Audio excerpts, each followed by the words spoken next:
I don't know. They see me every day, and and I happen to be alongside those guys, and I'm just trying to. For me, I'm trying to do whatever it takes to help our team win. And, it's great to know when your teammates appreciate what you do, and I just try to give it all back to them, the best way I can. Do you feel like you're playing that way? Um, I don't know. I've had some great playoff runs before. I don't know if this is the top right now. We'll see in less than a month. Well, you like to keep things lighthearted, keep things loose, but in the playoffs, just from our demeanor, looking at you, it's like you're just being really focused and tuned. Is that something that you feel like you have to have that type of zone-in mindset going in right The switch that I hit during the postseason. The regular season is so long. It's you know being intense and stone faced during the regular season. It's too long. Too many games, too many road trips, and it can make the game very stale. But during the postseason, I understand. It's a different season, and that's a different approach. It's just how I approach it. LeBron, have you been able to figure out anything technical with your three-point shot? No, it's just I haven't been in a good rhythm, and shooting the ball, but it hasn't stopped me from doing what I need to do as far as helping our team.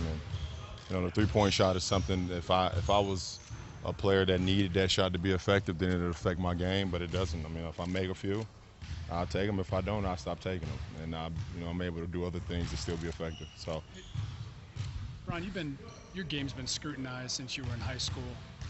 Because of that experience, does that give you some empathy for what Coach Blatt experienced this year? Well, anytime someone is scrutinized for nothing, I'm able to relate. And for him in his instance, obviously, we knew that a lot of people were going to say things that didn't mean much, but that's just what they have to do. That's what helps sales. That's the people love reading the negative things more than the positive things. So, I think he's handled the situation unbelievably.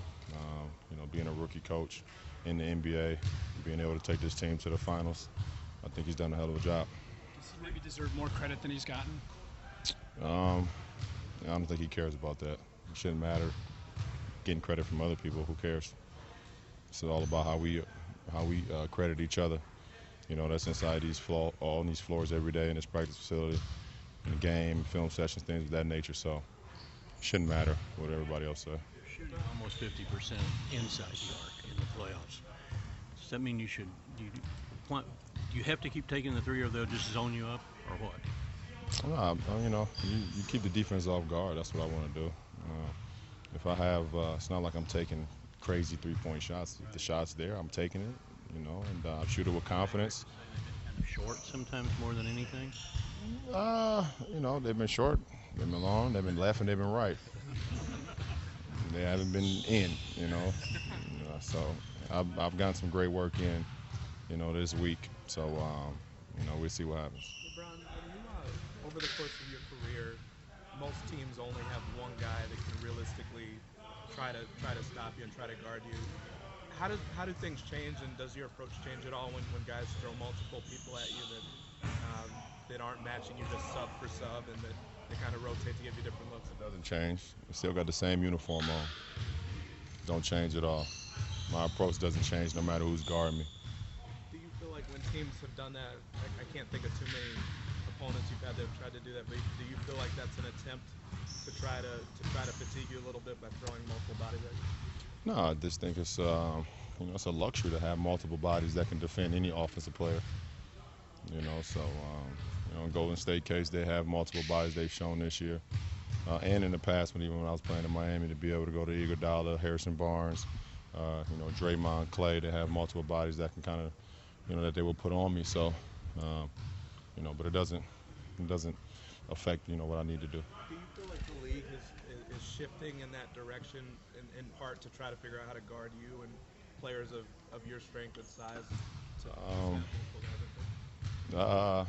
If they are, the league ain't doing a good job of it. Hey, LeBron, I apologize in advance if this is at all confusing, but if you could go back to July with your letter and in August with the reception at Akron, what was your perception of how the fans reacted to you coming back? And was there any way in which you shared feelings with those fans, like you had the same feelings? I think the letter spoke for itself at the time. I understood what I meant to this community, what I meant to this state, through Northeast Ohio and the fans here and the people here.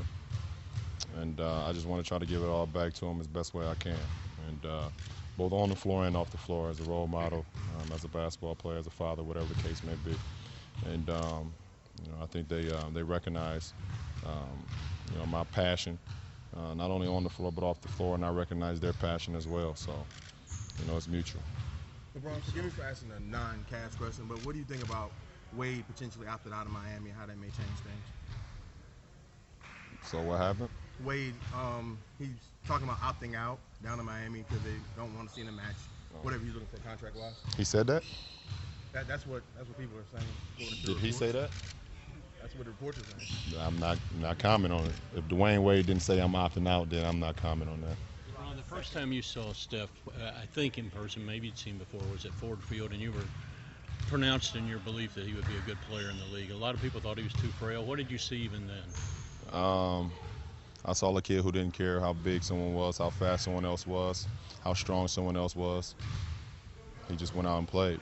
He wasn't going to let anything as far as the analytics when it comes to size, power, strength, speed, stop him from what he was able to do. And, it's great to see someone like that who doesn't get caught up in, people going after guys who can jump higher and run faster and run through a wall harder, things like that. He was just out there playing free and loving the game. And he had a bunch of guys on his team. I don't know if I can name one of them right now. I don't think you guys could either.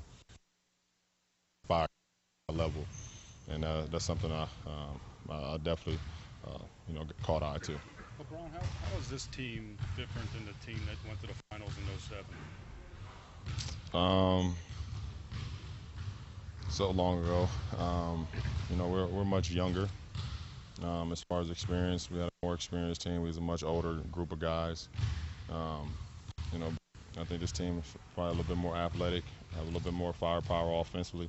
What kept us in the game in '07 all throughout the season is how well we defended. Very, very well. But we always got at some point throughout the game. It just had scoring laws where we couldn't score the ball. We definitely have more, our offensive power here. Second regular season matchup with the Warriors, you go for 40 plus. You hold Steph Curry as a team 5 for 17 shooting, I believe. After you got that win, did you think about how significant it'd be if you meet them later on?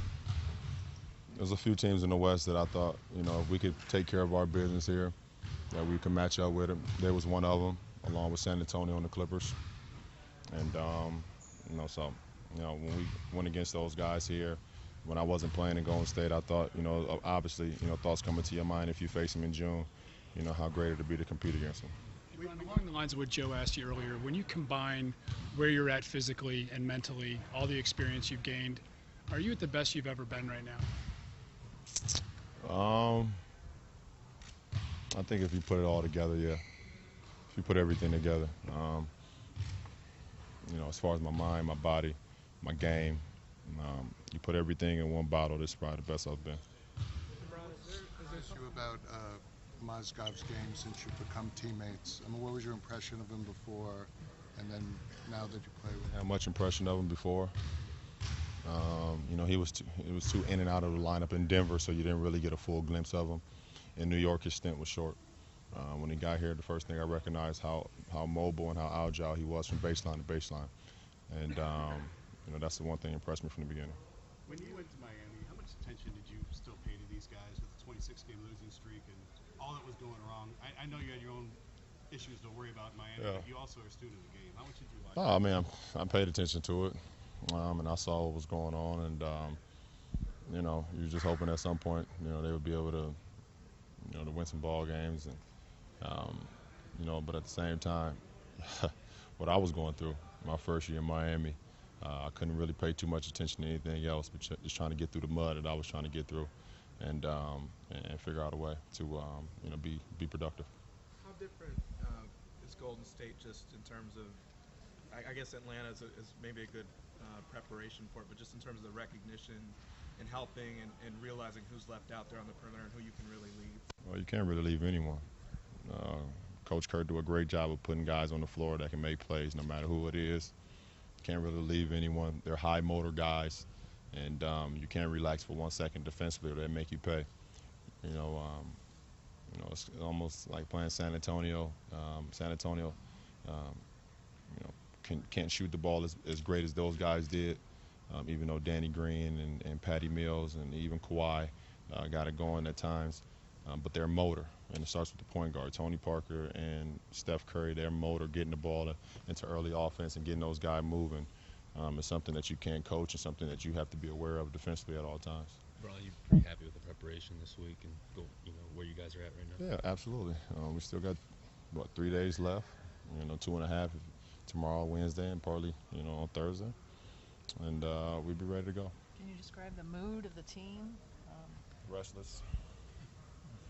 Yeah, we're restless. We're ready to go. But we're not gonna discredit what we these next few days. We still have to get in the lab. We still have to go over our preparation, still prep. But we're restless. We don't like this much time off. I don't think anyone, the fans, I don't think you guys like this much time off. Y'all writing the same things every day now.